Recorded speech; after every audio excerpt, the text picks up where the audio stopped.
According dito sa ating chart, ang 2mm ay kaya mag-handle ng 15 amperes. So ano nga ba ang 15 amperes? Paano mo makukuha o malalaman kung ilang watts ang 15 amperes? Ito ang formula mga idol. So 15 amperes times 12 volts yung setup nyo. Kung kunwari 12 volt setup nyo, 15 amperes times 12 volts, magkakaroon kayo ng 180 watts.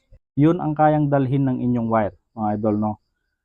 180 watts. Kapag ka sumobra kayo sa 180 watts, pumalo ng 200 watts, iinit ang inyong wire. So mas maganda mga idol ay gumamit kayo ng makakapal na wire na nag-e-exceed sa inyong load.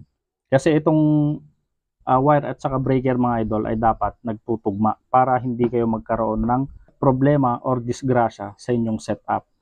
Mas maganda mga idol na mas makapal ang inyong wire dito sa inyong breaker para hindi maging fuse ang inyong wire